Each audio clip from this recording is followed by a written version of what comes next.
Hey, Kirby, I guess I'll just start with the obvious question. What happens to the offense without George Pickens now? Well, I mean, we had game we played last year without George for several games, and I thought offensively we had a good plan, for Florida, and happened to lose another receiver in that game. We had our opportunities against Florida, and he wasn't out there. So George will be dearly missed because he's talented. He works really hard. He makes our whole team better. And I know that's obvious in terms of what he does offensively, but he makes all the defensive backs better. So when you talk about challenging guys, there's no greater matchup for a young DB to go against than go against George. So that part we don't control, but what we do control is how we respond to it. And George knows injuries are part of the game, and we'll have other guys step up. And I'm very hopeful that George gets well and is able to come back. So, Kirby, in terms of other guys, I guess this puts anew the question on Dominic and Marcus. What is the latest on how their rehabs are going and their potential timetables? Yeah, it really puts it on everybody. I mean, I think Brock Bowers, I think Darnell, Fitz, James, Amir, Dejon, Kendall. I mean, you got a lot of guys that, we'll try to find ways to get the ball to them. So I don't look at it as a receiver pressure. I look at it as an opportunity for other guys to step up and do some special things. So, but Rosamy's rehabbing. He's been out there doing walkthroughs, coaching the young receivers. He's really into it. Dom, very smart, understands it, and he's rehabbing as well. So both those guys are running and doing things, but they're not cleared to practice yet. All right, let's go to Chip Towers and then Mark Weiser.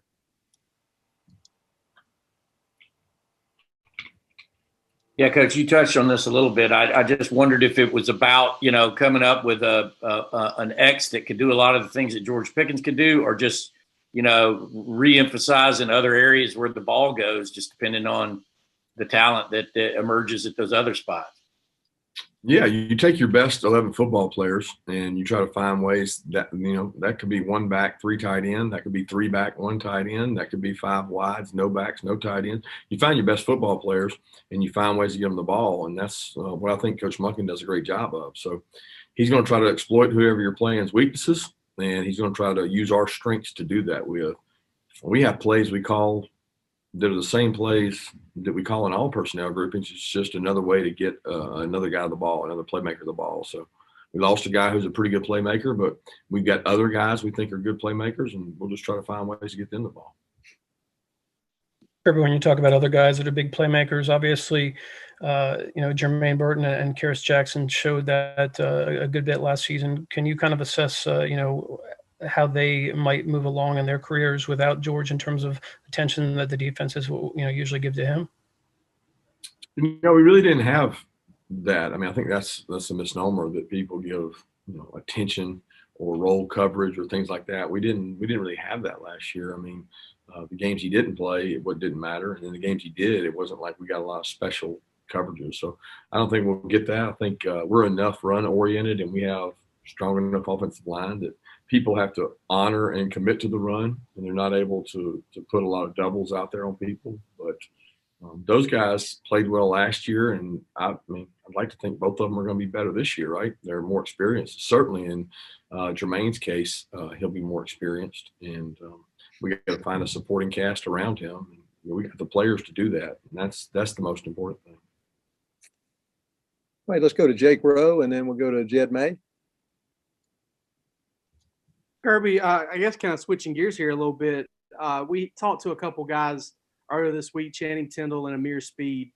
And, neither one of those guys, they both played quite a bit, special teams, all that stuff, but they've never been the 40, 50 snap a game type guys in their career. And one of them is a senior, one of them's a fifth-year senior.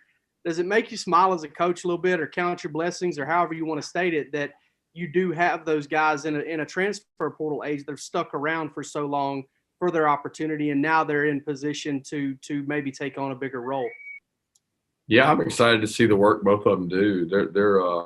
They're both extremely talented, but they're blessed with great work ethic, And since they've gotten here, they're total program guys. They've been major factors on special teams, which that's been a really high quality area here. I mean, Amir Speed was probably one of the most elite kickoff return people on the front line in the country, and people respect that. Channing Tindall has been a starter on punt since he got here, and he's been a dominant player on a lot of special teams. He's played on third downs a lot. He's had sack production. So, I got a lot of respect for those guys and the work they do. As far as the transfer portal and staying here, I mean, that's the way it should be. I mean, you should want to play for your university. You should want to get your degree from university. And when you get your degree, then it certainly opens up doors to go other places. But, the Georgia degree is worth a lot more than maybe going somewhere else and just playing more. I tell people all the time, if you're not going to be a starter at Georgia,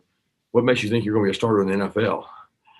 So it doesn't work that way. It's too easy to say that I couldn't start at Georgia, so maybe I'll go start somewhere else. How about getting your degree, play for the university, play for your teammates, and try to win a championship, which to me is special. And those guys have aspirations of going to the NFL, but there's nowhere better to train for that than the University of Georgia. They get a great workout place. They got a great staff. They're developing. And we've had, a lot of guys that didn't necessarily start every game that had gone on and played at the NFL.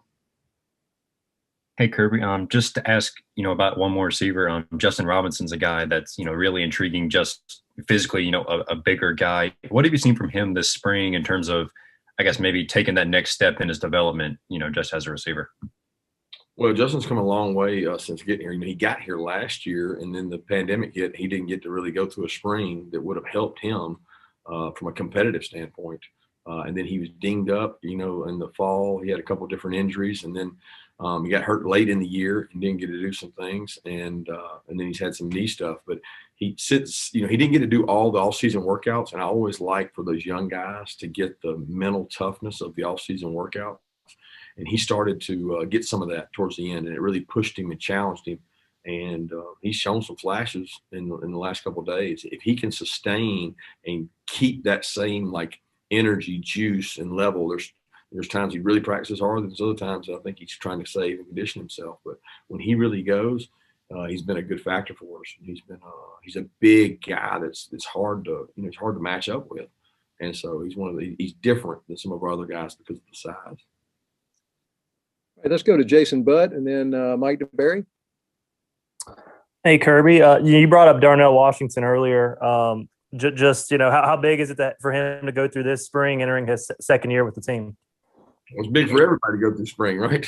I mean, all the guys, it's a huge deal to get the spring practice. This would have been really his first spring practice anyway, and he's grown a lot. He's a lot smarter. He's in better condition. He's in better mental toughness state. Part of being a good player is pushing through practice and being able to sustain. He struggled to sustain through tough practices last year, and he's done that this year. He's practiced a little harder. He's doing some good things. He's still really big. I mean, he's 275, 280 pounds. So he's a different kind of matchup guy.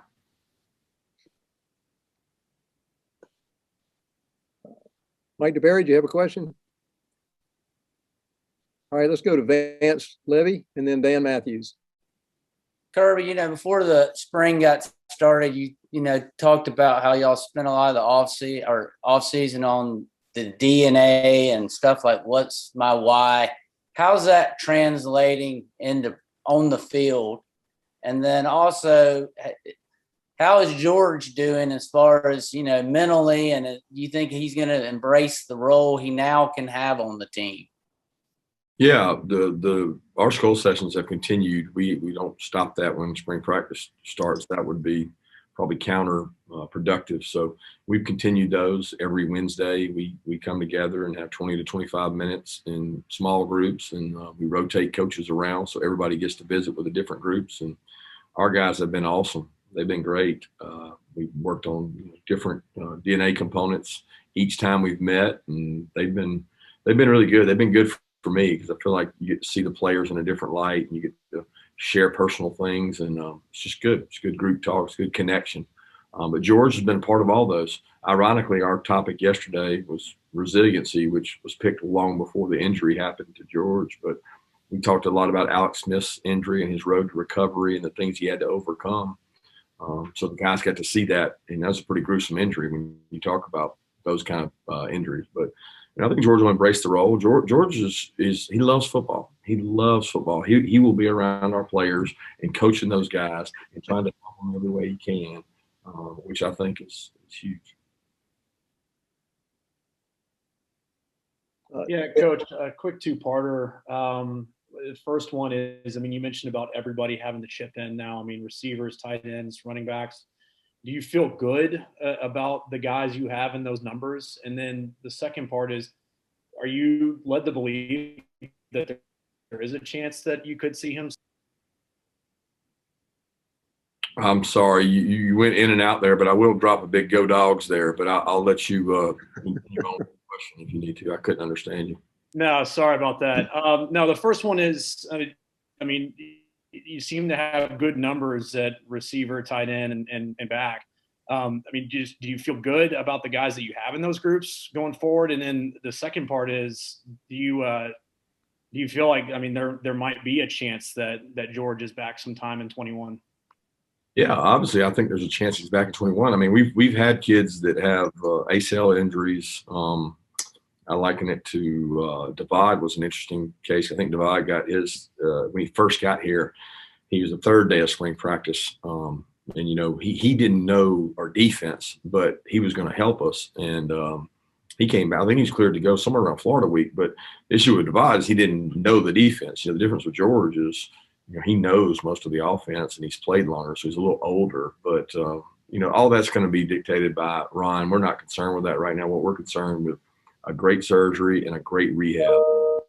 He's got a long career ahead of him, talking about George. So that's going to be a situation where the doctors make that medical decision. I can assure you of this. Nobody in the country has had as many ACLs that they've had to work with. I'm not talking about because we have a lot of them. I'm talking about because Ron Corson's been here since I was here. That's a long time. So he has seen a lot of ACLs, and the names that he has rehabbed is pretty impressive. And I know when NFL execs start talking about where did you do your rehab, that's one of the most critical factors. I reached out to Hines Ward, talked to him for a while.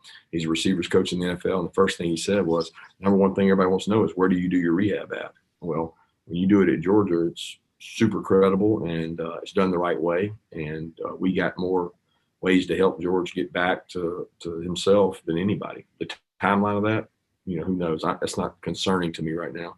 The players we do have out there working, I think we got plenty of good players. I mean, at tight end, running back, receiver, yeah, it hurts. It definitely hurts. But, the positive, I guess you could find in any of this is that would you rather have found that out now, or would you rather have found that out a week before the Clemson game?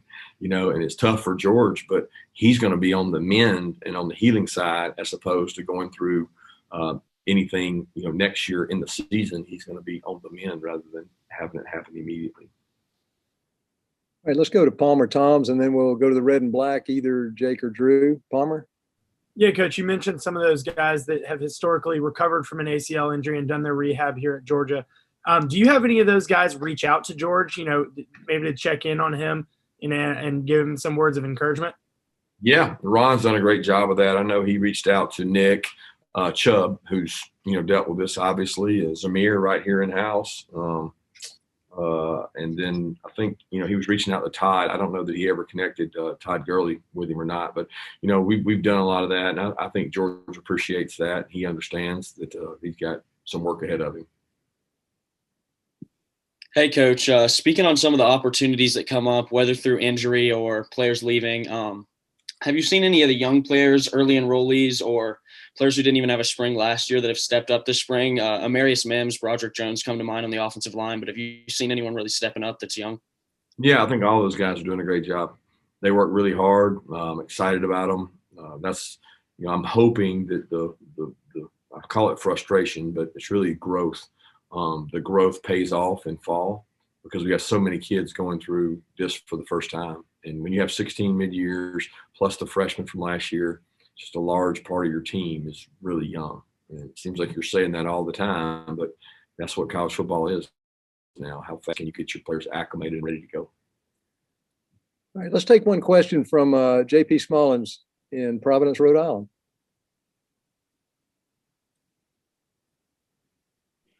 Sorry about that, Coach. I think you probably can guess who I'm going to be asking about. Yep.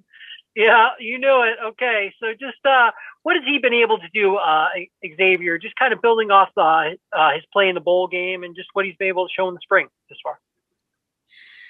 Well, he's a hard worker. He's trimmed some of his weight down. I thought he gained some confidence in the Cincinnati game. He got to play in a tough environment against a really good defense. And the best way to improve at the point he was at was to go play. So he's been out there this spring competing. I think he's doing a lot better with the mental side of things, like picking it up. Coach Luke's really challenged him to play with more energy and more passion. He's one of those guys that he doesn't show it a lot. He doesn't play with a lot of emotion, and sometimes you want that emotion to come out and show some personality when you have a good block and when you compete really hard. But he's gained a lot of confidence, and for a kid that didn't get to go against probably the same caliber of competition week in and week out in high school, he's adjusted really well, and it's just a joy to be around. All right, great. Appreciate it. Thank you. All right, we got a couple more minutes, so let's just open up. Anybody got a question? Go ahead and fire away. Kirby, last week you said the offense was kind of winning. How about this week? Offense is winning. So what's wrong with the defense? Got to get better. Got to grow up. I don't think it's a lack of effort. I don't think it's. They're just ahead right now, and that's okay. It's not like it's us and them. It's a we, and we will get better. And who better to get you better than a team with a talented, experienced quarterback and pretty good skill players. And hey, it's there's a lot of guys to replace. On defense when you got 5-6 guys on the back end all new. So that's the drills are not set up to be an advantage, for the offense. We don't really know much until you have the first scrimmage and you have to go out and tackle. But I would say they're definitely ahead right now in terms of execution and doing it right. Kirby, Ray Goff was talking last night comparing you to Will, and he was talking about Will being such a physical, dominant guy. I know you guys just only briefly overlapped, but was there a time? Were you one of Will's victims as a young guy? Because from what Goff said, that was kind of his thing, was hitting people pretty hard in those practices. Well, I played defense, so if he hit me, it was probably because he closed his eyes or something. To knock me out, he would be knocking the other guys out. But I didn't. I don't have a lot of memories here with Will because I was a freshman and didn't play and redshirted and went home every weekend. So we weren't in the same age group. You know what I mean? We're on the same team, but I was over on the scout team the whole time, and he was playing. So there wasn't I didn't really get to know Will until I started coaching with him down at Boston State.